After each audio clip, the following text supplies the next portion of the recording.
webinar, which is going to talk about how you can get involved with the VEH101 Advanced Vehicle Technology Equipment, Supplies and Services contract for the state of Massachusetts. I'd like to introduce the folks in the room today to get us started. We have Charlie Tuttle from the Leading by Example program, myself, Steve Russell from the Transportation and Clean Cities program here in Massachusetts.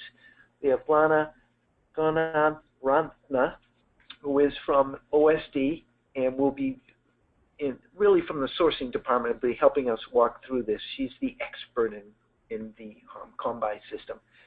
And also we have Allison Felix, who is the Senior Transportation Planner from MAPC. We have Cami Peterson, who is also a Transportation Planner from MAPC. Director of Clean Energy, corrected by Cami. And we also have Jillian Amidio. Did I do that right? Yeah, that's an easy one. And she's part of the Leading by Example program. And we have Sejal Shah, who is also, she's Vana. She comes from over at Department of Environmental Protection. And you probably all know her for the Mass EVIP program in the Workplace Charging program. So that rounds out our crew. We also had at the end, last page of our webinar is a list of all the folks who helped us, the team members who worked on this project. And it was a great collection of folks. We had some wonderful input, and it took us forever, but we did it. So we're excited to be here today. Do you want to take it over, Lana? Yes, thank you. Great. Thank you. Good afternoon. My name is Lana Ganarantna. I am a sourcing lead at the Operational Services Division. Before we start our pre-bidders conference webinar, I'm going to read this disclaimer to you. So here I go. Anything said in this conference can be amended up until the bid amendment deadline. It is the bidder's responsibility to respond to the latest version of the bid. Check combines.com for updates. Nothing said in this meeting is legally binding unless later put in writing as an answer to a question-and-answer question on Combine or as an amendment to the bid. For firm and clarified answers to questions today, please post in the Combine's Q&A section of this bid. Essentially, everything we're saying here today, if there's any question, it should be followed up with a Q&A post on the Q&A part of the bid. So hopefully that makes sense. We'll go ahead and move on to the agenda portion of this webinar. Okay, oops, back one. All right, so today we'll have a welcome section, and then we're going to go over the recording and presentation availabilities of this webinar. We'll give you direction how to access it. We'll briefly review the contract, the procurement calendar, and give you some Combine information. And we'll quickly look at a slide with our team members, and then we'll move on to a question and answer session. So welcome everyone again. So this is an opportunity for you to ask questions and address concerns related to VEH102 RFR. If there are any questions we cannot answer at this conference, we will post an answer to those questions in the Q&A section. In this conference will be recorded and made publicly available. For Combine's information, see the submissions training. It's on the procurement schedule. We'll look at that. And then also remember the RFR submission checklist. It's key. Okay, this goes on to. Okay. The webinar is being recorded, and it will be available on DOER's webinar webpage in approximately 48 hours at this link. The slide presentation will also be posted at the same link. As we go through the slides here today, if you have slides that you'd like to keep for future reference, there's a small camera icon at the top right of your screen. If you click on that, it will actually save the slide for you for future reference. And as we go through this, you can ask questions at any time. We'll answer them at the end. And questions will be asked through the Q&A area on your screen at the bottom. So any questions, enter them in as we go. Okay. Description of the procurement. The Commonwealth of Mass, represented by Operational Services Division and the Department of Energy Resources, and the Metropolitan Area Planning Council are soliciting bids for the acquisition of a wide range of advanced vehicle technology, equipment, supplies, and services, including electric vehicle equipment, anti-idling technology equipment, aftermarket conversion technologies. The aim of this RFR is to award to multiple vendors in each category. Users of the contract will be required to submit multiple quotes or to request multiple quotes from award vendors. A brief overview of the contract categories. The service category 1 is electric vehicle supply equipment, hardware, software, and ancillary services. Category 2, idle reduction technologies for heavy, medium, and light-duty vehicles and heavy-duty equipment. Service category 3 is the aftermarket conversion technologies for all vehicle classes. Asking if they're supposed to be slides. Someone's asking if they're supposed to be slides. Yeah. Here.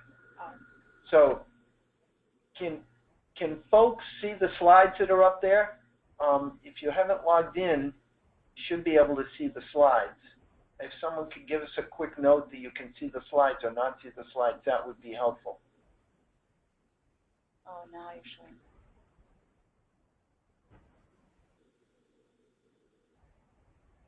All right, so you should be able to see slides at this point. I can't. They just popped up. Yep. Okay. Oops. Okay. So you haven't missed much.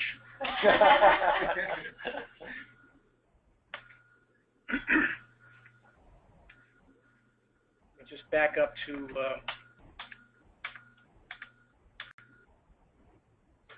this is just to give you a sense of the website where the webinar information is going to be posted. So I'll just add that in. You'll see this again at the end, but I just wanted to make sure that you see it now.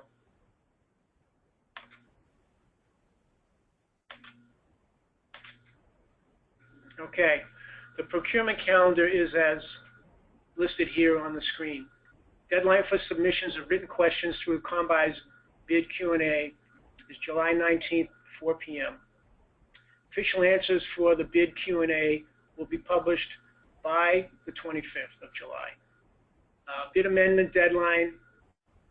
Bid documents will not be amended after this date, and online quote bid submissions will be accepted after this date, August 2 of 2016. The deadline for quotes, bid responses, which is basically the bid opening date and time in Combis, is August 4th at 2 p.m. And I want to make note of the times here. These times are, if you see at the bottom of the screen here, the times are Eastern Standard Times, and they're displayed on the Combis system clock. The Combi system clock is the only clock that counts here when you're trying to respond to a quote. If you wait till the 11th hour, 59th minute, it's not going to accept your quote because you haven't, just because you started it before the end of the timeline. So get your quotes in earlier than that. Start, a day in advance if you can. Notification of apparent successful bidders, we estimate that to be in and around August 25th, final negotiations August 30th. And we'll be developing an online catalog for the users somewhere in around September 14th. Estimated contract start date then will be in and around the 15th.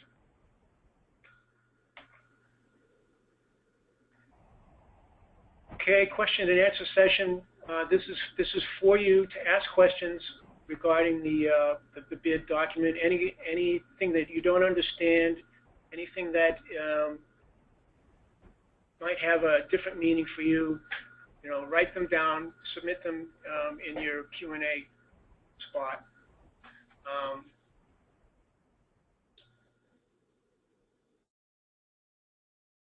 if you have questions about CONBI's specific access bid, how to access or enter a bid information, I would direct you directly to the CONBI's help desk at www.conbis.com, or you can phone the CONBI's help desk during normal business hours at either of these two phone numbers. Okay, and here's our list of folks that participated in the development of this RFR. So it's not just me to blame. All right.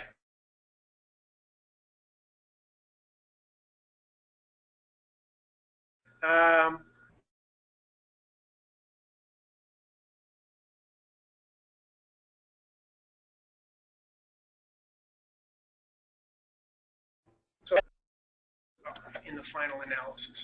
I asked if we could open it up verbally to ask questions, and I guess we need them in writing so we can post them. So type away.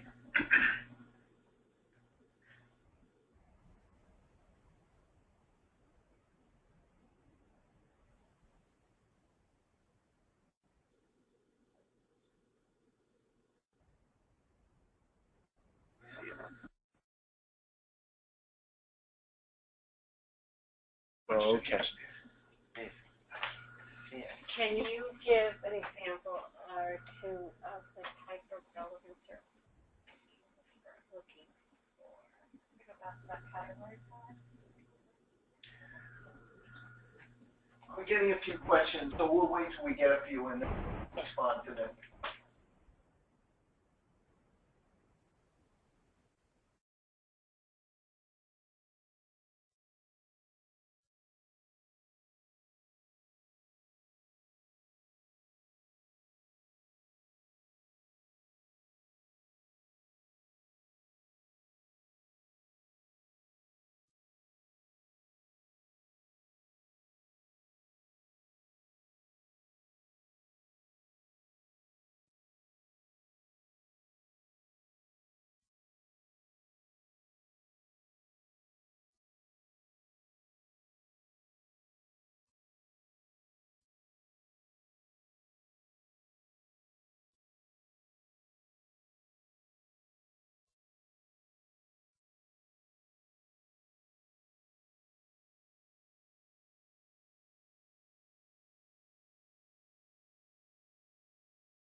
Okay, we're on unmute now. So first question, could you give an example of two of the type of relevant services you might be looking for? And we're saying in section 3, two in the RFR, there's information about that. Some examples would be? Well, you really need to read the RFR. Okay. And then the next question is for EVSEs, are you planning level 2 and DC fast charges? If you read the RFP, it's covered in there. Both level 1, level 2, and DC fast charges. We want to see all the products listed. There are actually 10 categories under, or 10 subsections, I should say, under category 1 of Right. the ESC, Right. including level 2 and DC fast charge. The bid has multi-applications. What is the purchase amount of a product? We're a little unclear on that question, so whoever touched that could clear that one a little. That'd be great. Will you accept proposals under a pay-to-use service model. I assume you're referring to the electric vehicle charging stations, and if you are, if that's how you handle your purchasing and selling of the service, write it up and make it part of your charging station. Any preference for network versus network station?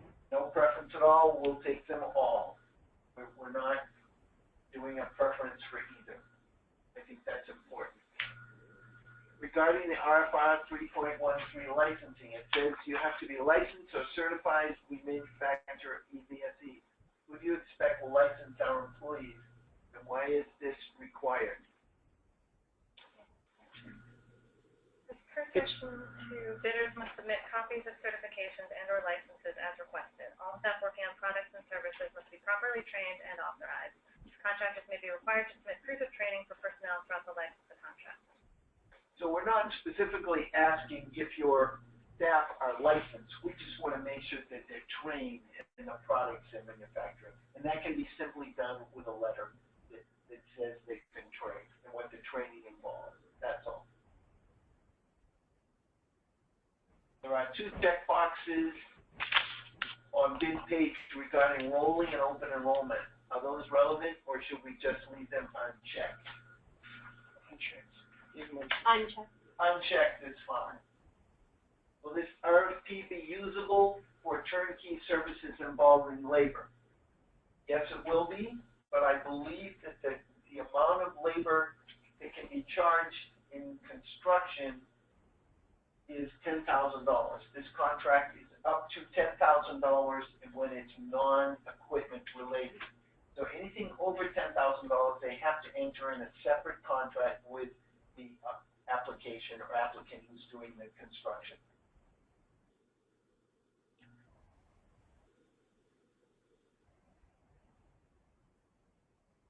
Amount of units to be purchased by category. They're talking about the question that we asked for qualification. Oh, okay. A different name.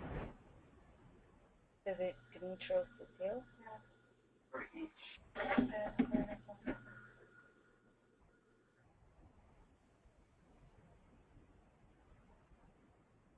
So, amount of units to be purchased by category. Does that clarify? That clarifies the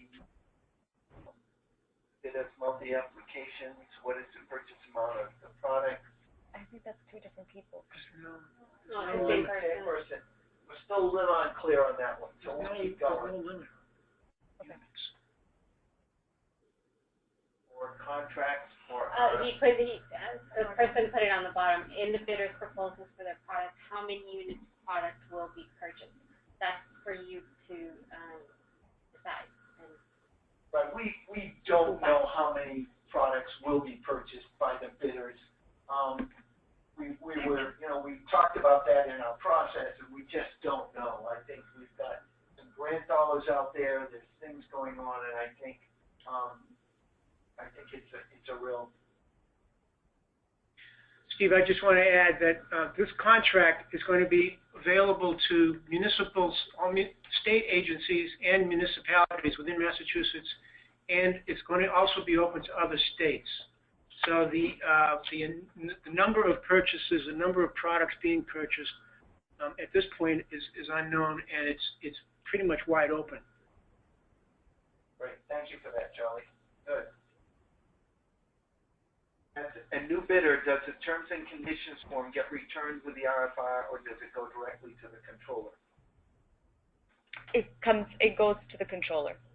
If you're awarded, the terms and conditions it stays with us. Right. Doesn't come back to you. Otherwise, it would be shredded. But I think that's if you're awarded, right? You didn't.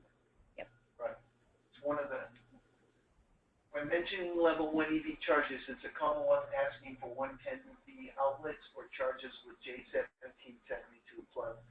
And that can be determined by the bidder. I think we're not asking for either or. If you have a product that is a 110 outlet, you're certainly welcome to submit it. Or if you have a level 1 that uses J1772, you can you can submit that also. So we're not being picky at all. After the initial 3-year contract period, are we required to participate in the optional 24-month renewal periods? It's optional. optional. So no, you are not required. You can do whatever you like after 3 years. But we're making it available if your products change or get expanded. Like, I don't think they can hear you. Okay. Stephen has to go, okay, sorry. I'm trying to read the screen and yell at the mic. Okay, I'll try to prove my, since the contract goes 9 years, how do we offer new products?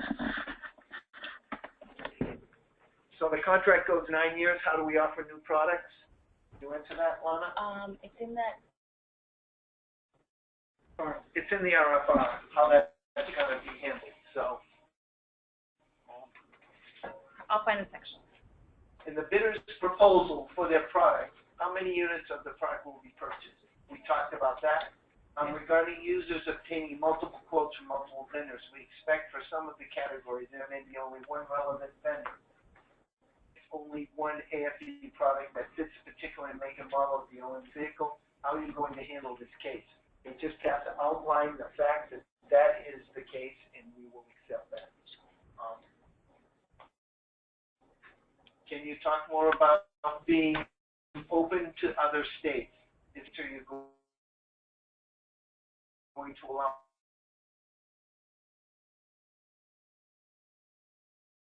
Contract, and we encourage them to, and if there's any additional processes or anything that you need, he would contact, or that state or entity would contact me, and we will figure that out.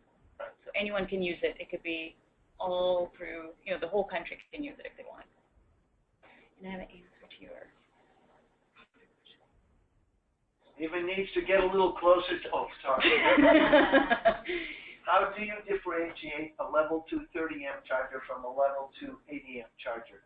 That's up to the bidders to determine. You can list what your specifications are on your charger, and just call it out, because there will be folks who will look at this list and say, gee, I'm interested in the 80-amp charger. Are there any available on the list? So you just need to call it out and make sure you're clear with your specifications on your charger. Can prices be updated for the optional renewal period? So the initial round of prices are there for kind of an initial indicative pricing kind of session. After that, absolutely. I mean, it's a qualified list essentially that we're looking for. So we expect the prices to change. We're basing it on MSRP value. The indicative pricing would give that MSRP value at the time that the catalogs are made, while recognizing that those are likely to change over time. So that's why it's indicative pricing. But we also are requiring that you list discounts for different bulk amounts of units offered. So that would be staying throughout the 3-year contract, and then we'll determine after that point how the pricing structure will be settled.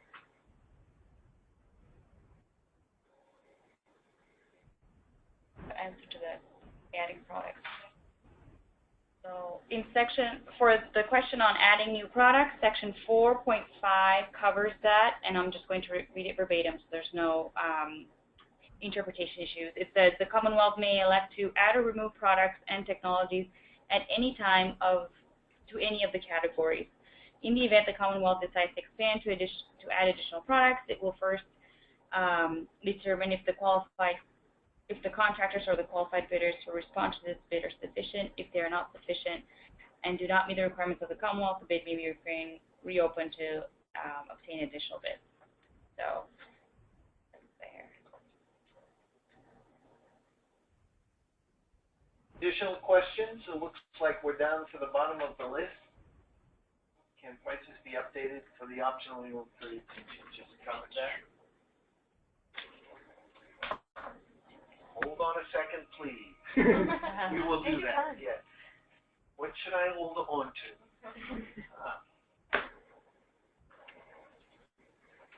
So as you can see, this is a pretty broad perspective RFP where we're not only asking for electric vehicle charging station information and products, we also want the alternative fuel and also the fuel reduction products. I think we decided to open this up to a broader perspective because we want, folks out there who decide to upfit a vehicle that's not too old and do a different fuel. We want them to be able to do that, as well as the ability to have a good, concise list of charging stations out there because, as you know, people are getting fast and furious on that. So we're pretty excited about having a good list that both states and cities can use.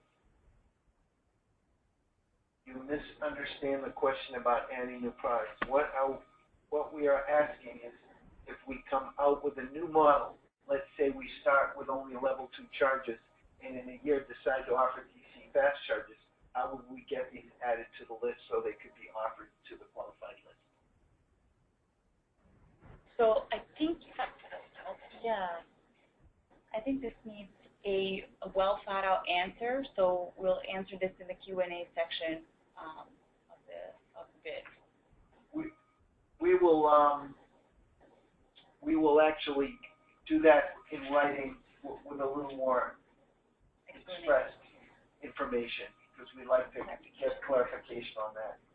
Do bidders submit their own price sheets or are they forms provided in the bid via a link? There is a form in there. We want you to complete it. And then we will make all those forms in final form will be available to those who go on to Combines looking for the product. To the awarded vendors, correct. For the alternative fuels, are they going to be new vehicles or older ones? We are looking for retrofits and upfits. So it can be new and as well as older vehicles. You're welcome. Did we skip any? I think there's some great questions here. Thank you for participating, everybody. This is good.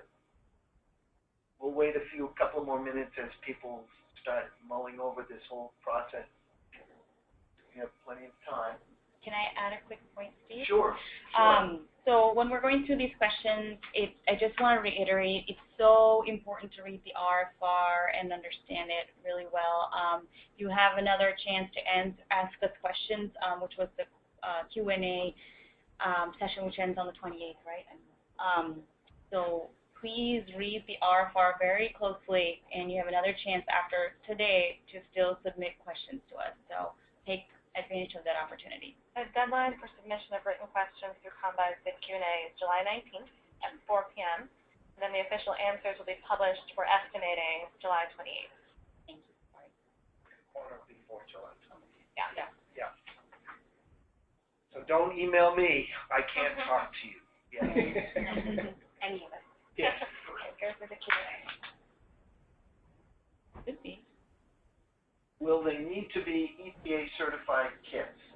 I think where appropriate. Yes. where appropriate, yes. There's more detail in the RFR about that. Yeah. The RFR file already available, yes. Yes, it is. Go on to Combines, register. You have to register for Combines to get into Combines. You can actually, you can go to the link and see it, but you can't respond unless you're registered. Do submitters sign the standard contract and submit, or is this done at another time upon award? Is shipping to be included in the pricing sheet? I think submitters standard contract After award. Right, after you're awarded, and then is shipping to be included in the pricing sheet? Absolutely. If it's the cost of the product, you should call that out. That's important. Please state exactly what forms are required to be uploaded as part of the bid. There are many various links in different locations in the RFR. I don't want to miss anything. The checklist will call those out for you. The checklist will call those out. The RFR submission checklist is key. That should be in there. Yeah, the RFR submission checklist should be submitted along with the pricing sheet. And there are pricing sheets in the RFR. Also, the help desk is really good at navigating you through this. I understand there's lots of links and stuff, so once you're in you're registered, you're logged in, you're looking at the bid in combines. If it's too much, if it gets confusing, please call them, and they will say, okay, here's, you know, the attachments, you know, don't click this, whatever. So please utilize them on this piece.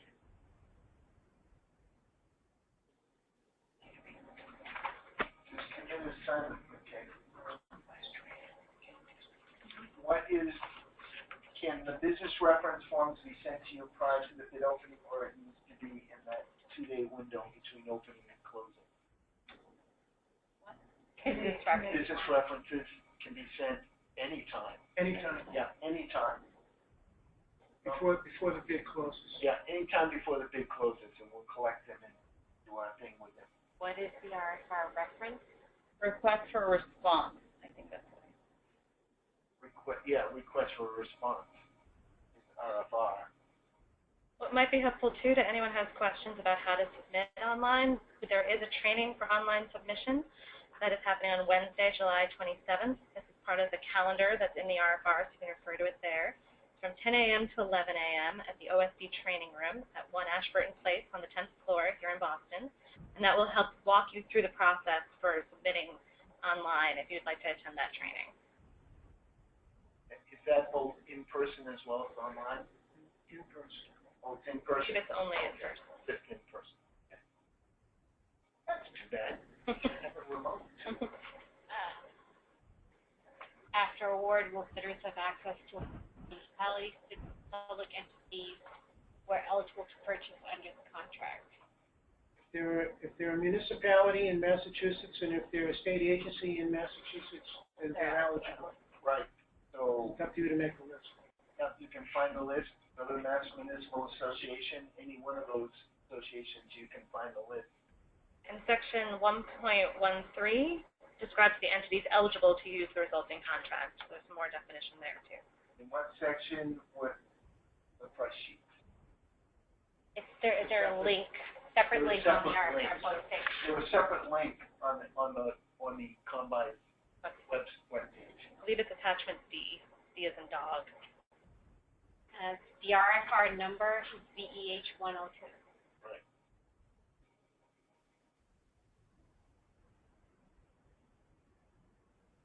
Okay, so I think this kind of ties back to Ed's question a little bit too, when he asked if we need to check something on the RFR. The RFR, when you find it, it's a large document. You're not going to be filling out the RFR. It's for your reference. It's kind of the contract.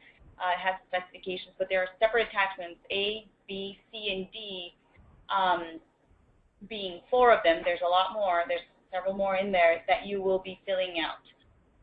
Again, going back to that RFR submission checklist, found all of this is going to be in the same spot in Combines. That will tell you what needs to be submitted and what doesn't. And attachment A is that RFR response checklist, which lays out exactly what Lana was just saying, including all of the different forms that are part of attachment B. So you'll see all that there in a very easy to read, accessible format. And in terms of what we're looking for the pricing structure, that's section 8 in the RFR itself. And the pricing sheet is attachment D that you'll fill out. Those are all separate links. So it's not like you open up the RFR and there it is in the page.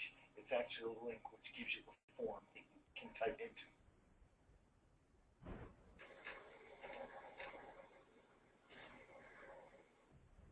I think it goes down like 4 more. It's on like 5. Yep, there it is. So you have to make the thing big. The box on the top. Okay.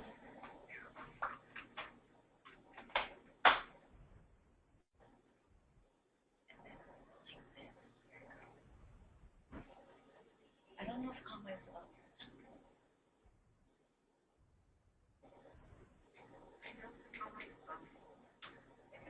There it is. Okay.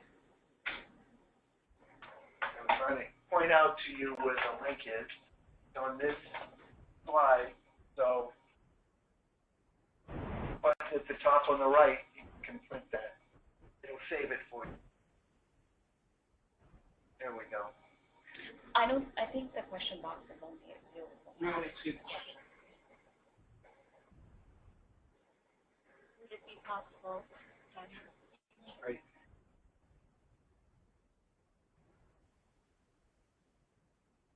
you're on Combis, it's very straightforward, right? Right. The link just shows up directly on that page where the RFR On is. it, yeah. So it's a very easy hyperlink right from the RFR page.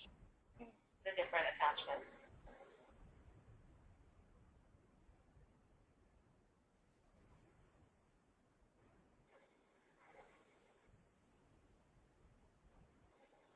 Any more questions?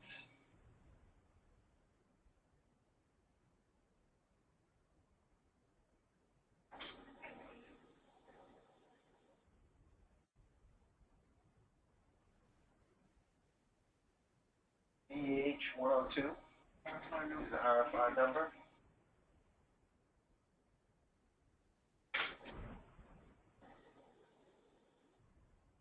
Once you register, if you were registered, you would automatically receive an email that says that this is open and there would be a link there to get to this RFR, correct? On Combine. So that's the beauty of registering, which I understand is not a real simple process. So, you just got to be patient with Combines to register. Do it ahead of time. Yeah, do it ahead of time. Yeah, do it now. Yeah, do call, yeah. I hope there's going to be a flood of calls into the help desk right after this call. Good. That'd be good. Super. Well, looks like we've settled down on the questions. Any more to come? Oh. Nope.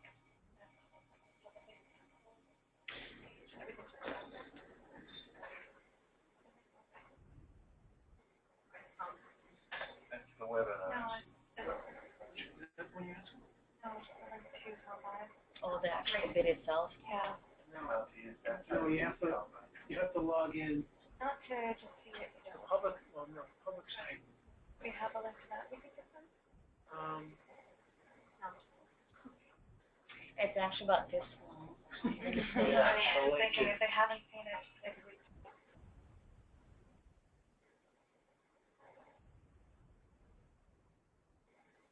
Any additional questions? So as we wrap up, I'll just say that if you have additional questions or questions come up after we're done, go to the Combis website, do a search for bids for the VEH102,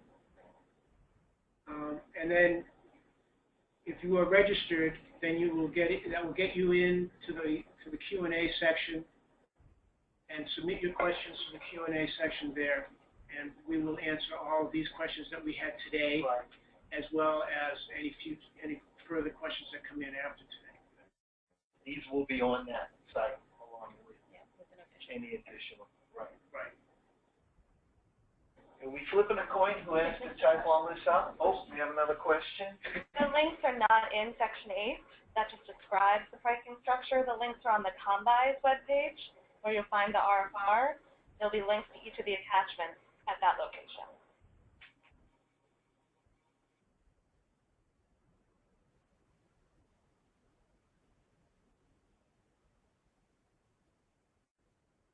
Sorry, the question was just about we don't see any links in Section 8 for the pricing forms. They're not there, but No, there is they're not there. descriptions there, and then you can go to the Combis page. So I'll have to ask Dan, are you registered? Because if you're registered, more stuff would come to you. So I would strongly urge you to register for Combis. Yeah, additionally, being registered on Combis, you get alerts under your UNFPSC codes when changes happen. So folks that are registered, if, for instance, there's an amendment that goes out last minute, you'd be notified. So as long as, it's acknowledged, you follow the whole process, there's a lot of benefits to this. Also, you just can't submit a bid. You can't respond to this without going through this. And you don't want to do it last minute. Believe Right. me, don't want to do it last minute. This is not college where you submit your paper at the last second. Great. Well, looks like we're almost done here. Looks like we're done. All right. Okay. Well, thank you all for your participation. This has been a very good dialogue back and forth. I hope that it was helpful for you as well. And we will be taking these questions, answering them, and if necessary, we make changes to the RFR based on those needs. So definitely make sure that you're registered with ComBuy so that if there are any changes to the RFR, you'll get a notice that those happen. All right. Thank you all very much, and we're done. Great. Thank you. See you later.